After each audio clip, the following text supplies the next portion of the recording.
And now, it's time for another Dice Tower review with Tom Vasel.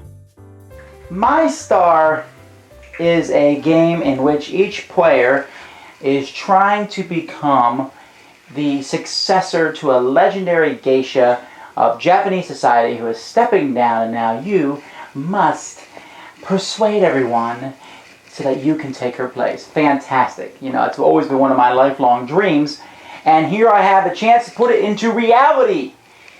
Yeah. Okay, well, theme aside, this is one of those games, it's a card game, but as the general idea is with card games these days, it allows you to use card for multiple things. So let's take a closer look at it and see if it's any good and if you want to be the next geisha.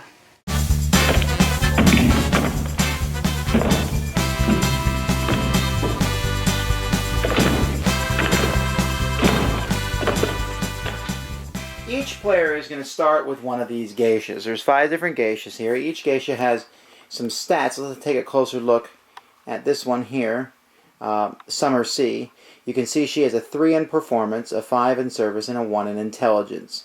And she also has a special ability that she's allowed to play 2 blue guests per turn. Well, over here you see a 2/2/2, and she can do 2 advertisements. And the stats are really kind of uneven. I mean, the one's 2/2/2. Why, this girl's a 5/5/5. She gets 2 extra cards each round, which is actually kind of a negative thing.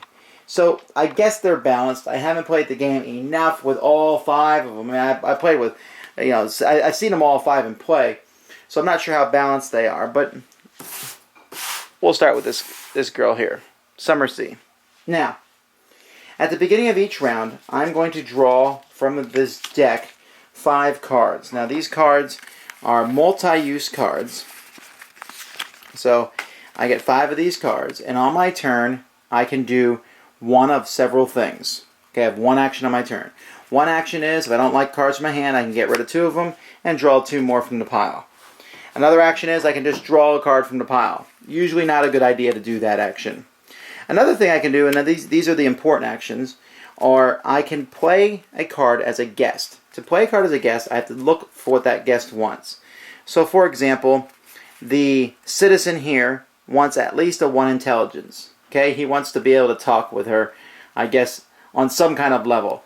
Now, she has a 1 intelligence, so I can do that. I can put him here, and then I immediately do his special ability on the bottom of his card, which, as you can see, it says the target player draws 1 card. So I pick another player if I want and make them draw a card.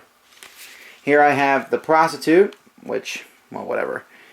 She wants a 3 in performance, and she has a 3 in performance, so I could play her also. And she gets a special ability. Now, you can see obviously that some of these guys, a 9, who even has a 9? Well, instead of playing somebody for their special ability, you can play them as an advertiser. I can take them and stick them over here like this, right next to my card, and they will add their stat. Nothing else in the card matters, only those adding of stats. When I do that, however, I then have to draw another card from the pile and put that into my hand. So you can see that there's a lot of times where adding, some cards are really good for advertising because they will add more stats. See, if I have these 2 advertisers with my geisha, she's now a 5/6/2. And you can see that as you move on and on, you can, you know, use a lot of advertisers to get them to go higher and higher. However, a lot of the cards will make people get rid of their advertisers when people add them as guests. But you're going to keep playing until you eventually clear everybody's hands out. Once one player's hand is out of cards, then the round is over. Each player is then going to look at the cards, and the money value here is how many points that card is worth. Also, anybody who has cards left in their hand will lose money for each card that they have left in their hand. You will write these scores down on a score sheet, and whoever has the most points after 3 rounds is the winner. I've never seen Memories of a Geisha, and I don't know much about them. I've read a little bit about it online and such. And I know, you know, when you bring this sort of game out in most gaming groups, the jokes are just going to happen. I don't know if the designer intended that or not. It seemed like they tried to play it pretty straight. Yet calling like 6 or 7 of the card prostitute doesn't help things at all. The gameplay itself is okay. It's interesting. It's hard for me to tell how balanced the characters' powers are because some of them just seemed much better than other people. And I'm not sure a good power beats out having nice stats, because someone with nice stats can get people out faster. And you had a lot of times where you had a nice bunch of customers out there and someone else played special effects that wipe them out. It's okay. It's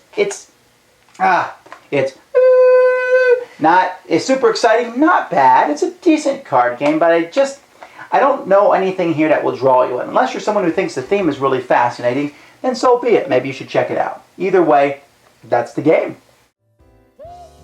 Thanks for joining us today. For more written, audio, and video reviews, as well as the #1 board game podcast, check out the website at www.thedicetower.com. Until then, this is Eric Summerer, and you've been watching The Dice Tower.